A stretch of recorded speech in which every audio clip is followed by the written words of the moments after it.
పట్టణ ప్రాంతాలు నగర ప్రాంతాలకు సంబంధించినటువంటి స్థానిక సంస్థల ఎన్నికలు నిర్వహించడానికి రంగం సిద్ధం చేసింది ఎన్నికల సంఘం. ఇప్పటికే నామినేషన్లు వేశారు, విత్డ్రాయల్స్కి సంబంధించి సమయం ఉంది, ప్రచారంలో దూసుకెళ్తున్నారు. ఏ సమస్య అయినా సరే, ఎన్నిక ఏదైనా సరే స్పందించడం అనేది ముందు నుంచి కరీంనగర్ భారతీయుడు అనేటువంటి పేరుతో వివిధ అంశాల మీద పోరాటం చేస్తున్నటువంటి వ్యక్తులు ఉన్నారు, కొంతమంది యువకులు ఉన్నారు. ఆయనే కోట శ్యామ్ కుమార్ ఆ రోడ్ల మీద ఈ మధ్య కాలంలో డ్రైనేజ్ వ్యవస్థ మీద తనదైన స్టైల్లో స్పందించారు. ఎక్కడ ఎన్నిక జరిగినా నామినేషన్ వేయడం అనేది ఈ ప్రజాస్వామ్యబద్ధంగా పోరాటం చేస్తున్నానని చెప్తున్నాడు. ప్రస్తుతం శ్యామ్ కుమార్ మనకు అందుబాటులో ఉన్నారు.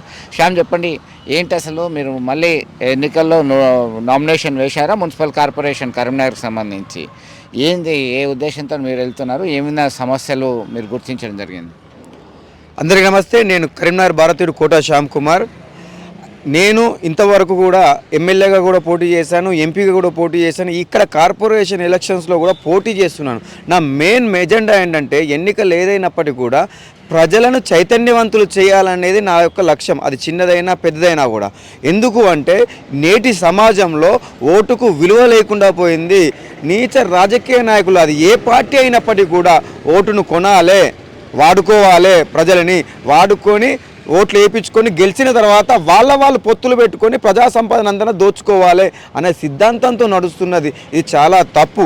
అదేవిధంగా యువతులు ఇద్దరు కూడా చైతన్యవంతులయ్యి రాజకీయాల్లోకి రావాలనే సంకల్పంతో ఈ నీచ రాజకీయ వ్యవస్థను, ఈ ఓటింగ్ కొనే వ్యవస్థను తూర్చేయాలనే లక్ష్యంతో ప్రతి చోట నేను పోటీ చేసుకుంటూ వస్తాను. ఇప్పటివరకు ఎమ్మెల్యే, ఎంపీ ఎన్నికలకు జరిగినప్పుడు సైతం మీరు నామినేషన్ వేశారు. ఎన్ని ఎన్నికల్లో మీరు నామినేషన్ వేశారు ఇంతవరకు, ఈ కార్పొరేటర్ ఎన్నికతో సహా? ఇప్పటి వరకు 6 సార్లు ఎమ్మెల్యేగా చేశాను, 2 సార్లు ఎంపీగా చేశాను, ఇప్పుడు కార్పొరేటర్లో ఇప్పుడు చేస్తున్నాను, ఇప్పుడు పోటీ చేస్తున్నాను 21వ డివిజన్ నుంచి. నేను ఒక్కటే కోరుకున్నా, ఈ ప్రజల్ని ఇంకెప్పుడు మారుదాం, సమాజాన్ని ఎప్పుడు మారుద్దాం. ప్రతి ఒక్కరి ఆలోచన కూడా ఏముంటుంది, యువకులు రావాలి, ఈ సమాజాన్ని మార్చాలి అనే ఆలోచన ప్రతి ఒక్కరు బుక్లో చెప్తుంటారు, పెన్ను పెట్టుకొని చెప్తుంటారు, ప్రతి పాఠశాలలో వినిపిస్తుంటారు. కానీ రియల్ లైఫ్కి వచ్చి మేము ఓట్లు అడుగుతుంటే అదే పార్టీలకు, మూర్ఖపు పార్టీలకు మళ్ళీ మీరు ఓటు వేసి యువకులను కించపరిచేలాగా, యువకులకు ఓటు వేయకుండా మమ్మల్ని ఓడిస్తున్నారు. దయచేసి సమాజాన్ని మారుద్దామని మొదటి అడుగు మీతోనే చైతన్యవంతులై సరైన వ్యక్తికి అమ్ముడు పోకుండా ఓటు వేయాలని రిక్వెస్ట్ చేస్తున్నాను. కరీంనగర్ స్మార్ట్ సిటీగా రూపాంతరం చెందింది, అభివృద్ధి చేసింది మేమే అని చెప్పేసి మొన్నటిదాకా అధికారంలో ఉన్నటువంటి పార్టీ చేసింది. మాతోనే అభివృద్ధి సాధ్యం అని చెప్పేసి కాంగ్రెస్ పార్టీ ప్రస్తుతం అధికారంలో ఉన్న పార్టీ చేస్తుంది. కేంద్రం ఇచ్చిన నిధులతోనే అభివృద్ధి చేశామని చెప్పేసి భారతీయ జనతా పార్టీ నేతలు చెప్తున్నారు. ఏంటి అసలు 3 పార్టీలకు సంబంధించి అనేక అభివృద్ధి కార్యక్రమాలు చేసినప్పుడు కరీంనగర్లో ప్రధాన సమస్యలు ఏం గుర్తించారు? మీకు ఎందుకు ఓటేయాలంటే ఏం చెప్తారు? ఒక్కటే చెప్తున్నా, డెవలప్మెంట్లో భాగంగా ఓ 4 రోడ్లు వాడడం, 4 మోర్లు వాడడం అనేది సహజం. అది ఎవరున్నా చేస్తారు, ఏ పార్టీ ఉన్నా చేస్తుంది. ఎందుకు దానికి సెంట్రల్ నుంచి ఫండ్ రావాలి, స్టేట్ నుంచి ఫండ్ రావాలి? అంతకుముందు ఉన్న రాష్ట్రం మనకు తెలంగాణ ప్రభుత్వం ఉంది కాబట్టి అప్పుడు వాళ్ళు రావాలని ఎవరైనా చేస్తారు. ఇప్పుడు నాకు 38 సంవత్సరాలు వచ్చినాయి. చిన్నప్పటి నుంచి ఉన్నట్టు ఇప్పుడు లేను కదా. అప్పుడు వాతావరణం లేదు, అప్పుడు కథ వేరు, ఇప్పుడు పాయింట్ షర్ట్స్ వేరు, అప్పుడున్న బ్యాగి పాయింట్లు వేరు. అదేవిధంగా డెవలప్మెంట్లో భాగంగా ఖచ్చితంగా ఈ రోడ్లు, మున్సిపాలిటీ అనేది ఎవరు వచ్చినా చేస్తారు. అది క్రెడిట్ కాదు, మా పైసలు తీసుకొని మాకేస్తారు. అది గొప్పతనం ఏ పార్టీది కూడా కాదు. కానీ అందులో మిగుల్చుకొని సంపాదించుకొని 1000 కోట్లు సంపాదిస్తున్నారు, ప్రజాధనాన్ని దోపిడీ చేస్తున్నారు. ఇది మూర్ఖత్వం. ప్రజలు ఆలోచించాలి, వాళ్ళు డెవలప్మెంట్ కోసం చేయట్లేదు. మీకు ఎందుకు ఓటేయాలంటే మీరు ఏం చెప్తారు? ఖచ్చితంగా ఈ సొసైటీని మార్చడానికి, యువకులు రావడానికి, ఈ ఏదైతే నేను చెప్తున్నానో ఈ పార్టీలు, మూర్ఖ పార్టీల నుంచి ప్రజలు ఏదైతే బంధింపబడ్డారో, ఈ ఓటింగ్ వ్యవస్థ, డబ్బు వ్యవస్థ, మద్యం వ్యవస్థ, ఇలాంటి వాటిని తొలగించడానికి ప్రయత్నం చేస్తున్న ఏకైక వ్యక్తిని నేను. గత 10 సంవత్సరాలుగా ఓటును కాపాడడానికి నిరంతరం ప్రయత్నిస్తున్న వ్యక్తిని నేను. కాబట్టి ఖచ్చితంగా మనం మారితేనే చైతన్యం వస్తుంది, మనం మారితేనే ప్రతి వస్తుంది. చాలామందికి తెలియదు డెవలప్మెంట్ అంటే ఏదో మోర్లు లేదా డ్రైనేజీలు అనుకుంటారు. కాదు, అది కాదు డెవలప్మెంట్ అంటే. ఎంతమంది నిరుద్యోగులు మన ఏరియాలో ఉన్నారు. ఇప్పుడు ఏ హామీతో ప్రజల దగ్గరకు వస్తున్నారు? ఖచ్చితంగా నేను ఒకటే హామీతో వస్తున్నాను.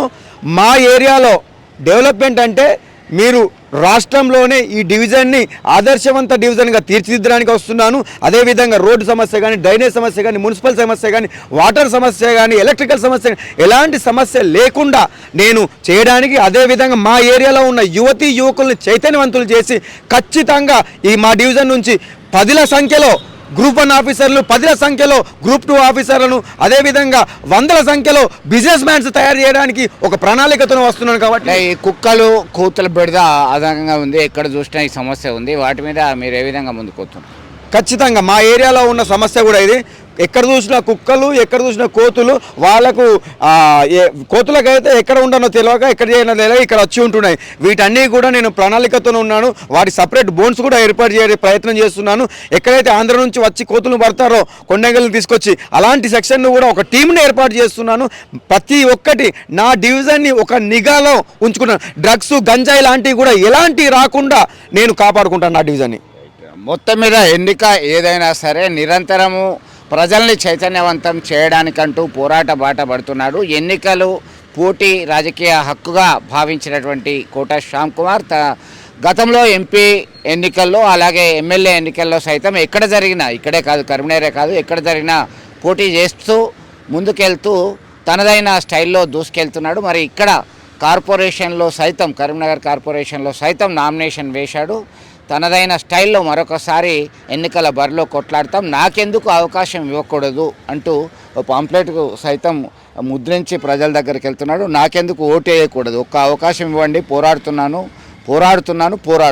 నిరంతరం మార్పు కోసం, మంచిని బతికించడానికి అల్పెరగని పోరాటం చేస్తున్నానంటూ ప్రజల ముందుకెళ్తున్నాడు. గతంలో అనేక అంశాల్లో ఆయన చేసినటువంటి సమస్యల మీద చేసిన పోరాటం గురించి సైతం చెప్తున్నటువంటి పరిస్థితి దీనిలో మనం ప్రత్యక్షంగా చూడొచ్చు. ఇది ఎంతవరకు ప్రజలు రిసీవ్ చేసుకుంటారు, ఆయనకి సంబంధించి పోరాట పటిమకి సంబంధించి ఎంతమంది మద్దతుగా ముందుకు వస్తారనేది మనం వేచి చూడాల్సిందే. వీడియో జర్నలిస్ట్ సుమంత్తో కలిసి చంద్రశేఖర్, RTV, కరీంనగర్ నుండి.